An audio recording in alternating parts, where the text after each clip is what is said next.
Hi കൂട്ടുകാരെ, പുതിയൊരു വീഡിയോയിലേക്ക് എല്ലാവർക്കും സ്വാഗതം. അങ്ങനെ അമ്പിളിയുടെ വാക്കുകൾക്ക് വില കൊടുക്കാതെ രഘു മദ്യപിക്കുകയാണ് കേട്ടോ. ഈ സമയമാണെങ്കിലോ അനുപമ താന് ഫോട്ടോ, അതായത് പത്രത്തിൽ കിട്ടിയ ഒരു ഫോട്ടോ പിന്നീട് സുശീല കത്തിച്ച് കളഞ്ഞ ആ ഒരു ഭാഗം ഉണ്ടല്ലോ, അവിടുത്തെ ആ പെറുക്കി ഉണ്ടാക്കിയിരിക്കുകയാണ് കേട്ടോ. ആ ഫോട്ടോ ഒക്കെ ഇങ്ങനെ വെച്ച് നോക്കുകയാണ്. അപ്പോൾ അനുപമക്ക് തോന്നുകയാണ് ഇത് ഇയാൾ തന്നെയാണ്, അതായത് ഇന്ദ്രന്റെ അച്ഛൻ തന്നെയാണ് എന്നുള്ള സത്യം അനുപമക്ക് മനസ്സിലാവുകയാണ്. അപ്പോഴാണ് കേട്ടോ ഇന്ദ്രൻ ഇടിച്ചു കയറി വരുന്നത്. അനു, നീ എന്തെടുക്കുകയാണ് അവിടെ ഇത്ര വല്ലാതെ എന്ന് ചോദിച്ചിട്ടാണ് കേട്ടോ ഇന്ദ്രൻ വരുന്നത്. അപ്പോൾ അനുപമ പറയണേ, അത് പിന്നെ ഇന്ദ്രേട്ടാ, എന്താ നീ ഈ പത്രത്തിൽ ഇങ്ങനെ പെറുക്കി എടുക്കുന്നത്, എന്താ ഇതിങ്ങനെ മാച്ച് ചെയ്ത് നോക്കുന്നത്, എന്താന്നൊക്കെ ഇങ്ങനെ ചോദിക്കണം. ആ സമയം ഇന്ദ്രേട്ടാ, ഞാനൊരു കാര്യം പറയട്ടെ, ഞാനൊരു കാര്യം പറയുമ്പോൾ ഇന്ദ്രേട്ടൻ ദേഷ്യപ്പെടും. എന്തിനാ ഞാൻ നിന്നോട് എപ്പോഴും ഇങ്ങനെ ദേഷ്യപ്പെടുന്നത്, എനിക്ക് എന്തിനാ അതിൻ്റെ ആവശ്യം? അതെ ഇന്ദ്രേട്ടാ, ഈ പത്രത്തിൽ വന്ന ഈ ന്യൂസ് ഒന്ന് നോക്കുക എന്ന് പറയണേ. അങ്ങനെ ഇന്ദ്രൻ ആ ന്യൂസ് നോക്കണം കേട്ടോ. ഈശ്വര, പറയാൻ വാക്കുകളില്ല. ഇന്ദ്രന്റെ കണ്ണൊക്കെ ആകെ മഞ്ഞ ബാധിച്ചതുപോലെ ആകാണ്, കയ്യൊക്കെ വിറയല് വരികയാണ്. ഇത് എവിടുന്ന് കിട്ടി, എന്തിനാനു നീ ഇതിന്റെ പിറകെ പോയത്? എന്താ ഇന്ദ്രേട്ടാ, ഈ പാത്രത്തിലുള്ള ഈ ഫോട്ടോയോ ഒന്ന് നോക്കിക്കേ. അപ്പോൾ ഉടൻ തന്നെ എനിക്കിത് എവിടുന്ന് കിട്ടിയെന്ന് ചോദിക്കുമ്പോൾ, ഇത് പത്രത്തിൽ വന്ന ന്യൂസാണ്. ഇന്നലെ രാത്രി നമ്മുടെ വീട്ടിൽ വന്ന ആളും ഈ ആക്സിഡന്റ് ഉണ്ടായ ആളും ഒരുപോലെ തന്നെയല്ലേ, ഇത് ഇന്ദ്രേട്ടന്റെ അച്ഛനല്ലേ? അപ്പൊ ഇന്ദ്രൻ തപ്പിപ്പിടിച്ചും കൊണ്ട് പറയാണ്, ഓ ഇതാണെന്ന് തോന്നുന്നു എന്ന് ഇന്ദ്രൻ പറയാണ് കേട്ടോ. ഇത് തന്നെയാണെന്ന് തോന്നുന്നു, മുഖം അത്ര വ്യക്തമല്ലല്ലോ, അതുകൊണ്ട് ഇത് തന്നെയാണെന്ന് തോന്നുന്നു എന്ന് പറയും കേട്ടോ. അപ്പോൾ ഇത് കേൾക്കുന്നതിനോട് കൂടിയിട്ടും അനുപമ പറയണേ, എന്നാൽ ഈ ഫോട്ടോ, അപ്പോൾ ആ ഫോട്ടോ കണ്ടുകൊടുന്നെ, അതെ ഇത് എൻ്റെ അച്ഛനാണ്, ഈ ഫോട്ടോ അതും കൂടി മാച്ചില്ല, എന്നാൽ എനിക്ക് മാച്ചുണ്ട് എന്ന് പറയട്ടോ. എന്തിനാനു നീ ഇതിന് പിറകിൽ പോകുന്നത്, ഇത് എവിടുന്ന് നിനക്ക് കിട്ടിയെന്ന് പറയാണ്. അപ്പോൾ അനുപമ പറയണേ, ഇതേ ഞാനൊരു കാര്യം പറയട്ടെ, ഈ പത്രത്തിൽ കണ്ട ഫോട്ടോ ഉണ്ടല്ലോ, ആ ഫോട്ടോയിലുള്ള ആൾ തന്നെയാണ് അന്ന് അമ്പലത്തിൽ വെച്ച് ഞാൻ കണ്ടത്. അമ്പലത്തിൽ വെച്ച് കണ്ട ആൾ തന്നെയാണ് പിന്നീട് നമ്മുടെ വീട്ടിൽ ഇന്നലെ രാത്രി വന്നതും അയാളെ ഓടിച്ചിട്ടതും. എന്നാൽ ഈ ആൾ തന്നെയാണ് ഇപ്പോൾ ഹോസ്പിറ്റലിൽ കിടക്കുന്നത്. എന്തൊക്കെയാണ് അനു നീ പറയുന്നത് എന്ന് ഇന്ദ്രൻ പറയുമ്പോൾ ഉടൻ തന്നെ അനുപം പറയണം, ഞാൻ പറയുന്നതിൽ കാര്യമുണ്ട് ഇന്ദ്രട്ടാ, ഞാൻ പറയുന്നതൊന്ന് കേൾക്ക് എന്ന് പറയട്ടോ. അപ്പോൾ ഇത് കേൾക്കുന്നതിനോടുകൂടി ഉടൻ തന്നെ പറയാണ്,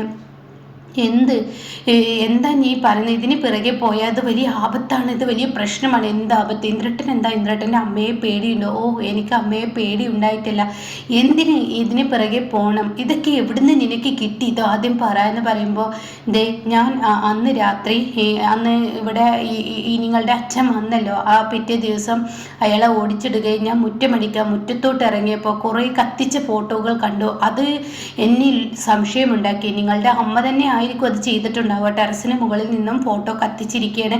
അങ്ങനെ ഞാൻ പതിയെ മുകളിലോട്ട് കയറി ചെന്ന് അവിടെ ചെന്ന് ഞാനൊന്ന് നിരീക്ഷിച്ചപ്പോഴാണ് ഈ ഒരു മുഖഭാവം മാത്രം അവിടെ കിടക്കുന്നത് ഞാൻ കണ്ടതെന്ന് പറയാൻ കേട്ടോ.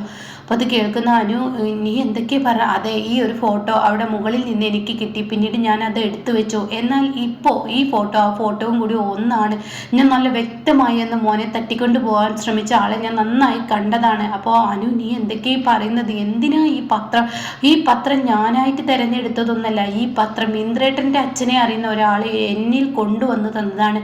അനു നീ എന്താ ഈ പറയുന്നത്? അതെ, കുഞ്ഞമ്മ കൊണ്ടുവന്നതാണ്, കുഞ്ഞമ്മയാണ് ഇത് തന്നത്. അത് കേൾക്കുന്നതിനോടുകൂടി ഇന്ദ്രൻ ഒന്ന് ഞെട്ടിപ്പോയിട്ടോ. അപ്പോൾ കുഞ്ഞമ്മക്ക് മനസ്സിലായോ ഇത് എൻ്റെ അച്ഛനാണെന്ന്? കുഞ്ഞമ്മ പറഞ്ഞു, ഇന്ദ്രനാണ് ഇത് സ്ഥിരീകരിക്കേണ്ടതെന്ന്. അതുകൊണ്ട് ഇന്ദ്രട്ട, ഇത് നിങ്ങളുടെ അച്ഛൻ തന്നെയാണ്, ഇനി നിങ്ങൾ കൈയൊഴിയരുത് എന്നൊക്കെ പറയുമ്പോൾ ഉടൻ തന്നെ പറയണേ, ഇല്ല ഞാൻ ഇതിന് പുറകെ പോവില്ല, കാരണം ഇതിന് പുറകെ പോയാൽ ശരിയാവില്ല. എന്നാൽ നിങ്ങൾ വേണ്ട, നിങ്ങളുടെ അമ്മയോടൊന്ന് ചോദിച്ചു നോക്കിക്കൂടെ? ഇല്ല ഞാൻ ചോദിക്കാൻ പോവില്ല എന്ന് പറയുന്നു കേട്ടോ.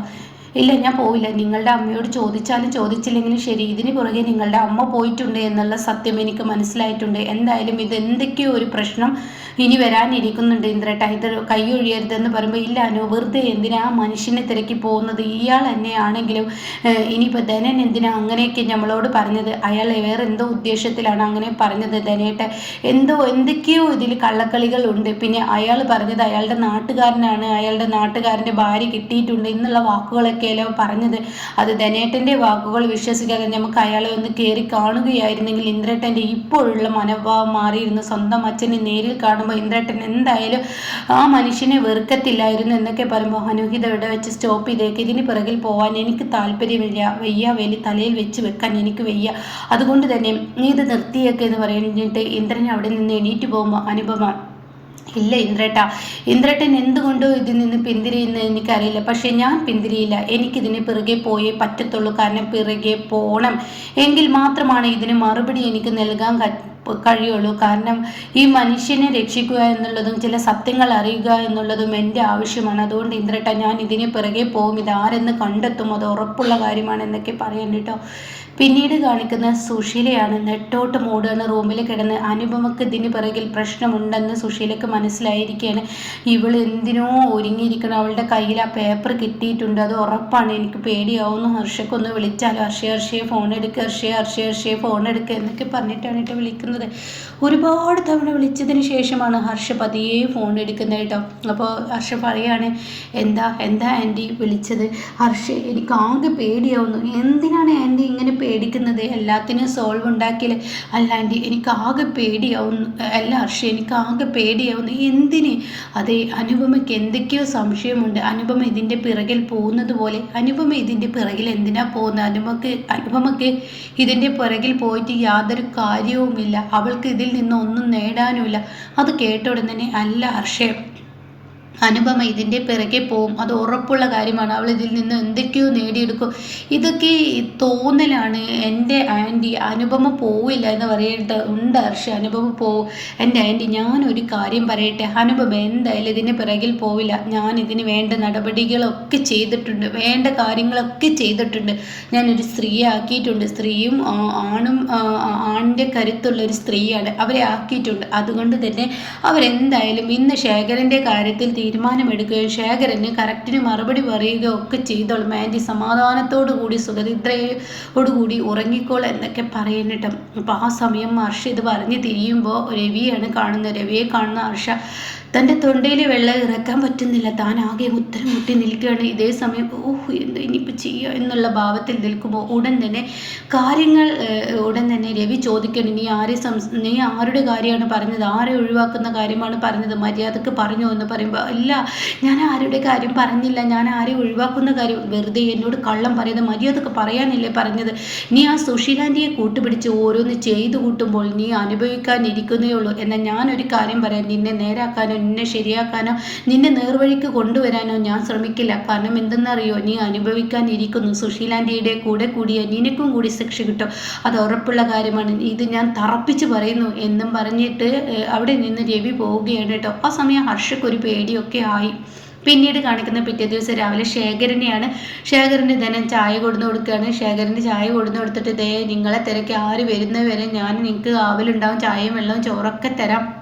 നിങ്ങൾ പറ, നിങ്ങൾ ആരാണ് സത്യത്തിൽ? നിങ്ങൾ ആരാണ്? നിങ്ങളുടെ പേരെന്താ? നിങ്ങളുടെ നാട് എവിടെ? നിങ്ങളുടെ ഭാര്യ എവിടെ? മക്കൾ എവിടെ? എന്തെങ്കിലുമൊക്കെ ഉണ്ടെങ്കിൽ എന്നോട് പറഞ്ഞോ, ഞാൻ എൻ്റെ ഫോണിൽ നിന്ന് വിളിച്ച് തരാം എന്ന് പറയുമ്പോൾ ശേഖർ ഇങ്ങനെ പതിയെ എന്നൊക്കെ പറഞ്ഞ് സംസാരിക്കുക. നിങ്ങൾ സംസാരിക്കൂ, പറയൂ, നിങ്ങളുടെ പേര് പറയൂ, പെട്ടെന്ന് പേര് പറയൂ, പെട്ടെന്ന് ഞാനത് എന്തായാലും ശരിയാക്കി തരാം, നിങ്ങളുടെ ആളുകളെ ഞാൻ വിളിച്ചു തരാം, അത് പറയൂ എന്നിങ്ങനെ പറഞ്ഞ് ശേഖർ സംസാരിക്കാൻ ഒരുങ്ങുമ്പോഴേക്കും അവിടെ എത്തിയിട്ടോ രാധാമണി ഹലോ, ഇത് ഞാനാണ്, ഇങ്ങനെ തിരക്ക്, ഞാൻ എത്ര കാലമായി നടക്കുന്നു, ഇങ്ങനെ എന്നെയും മക്കളെ ഉപേക്ഷിച്ച് എന്ന് പോയതാണ്, ഇങ്ങനെ ഇവിടെ കിട്ടിയിട്ടുണ്ടെന്ന് ഓടി വന്നതാണ് ഞാൻ.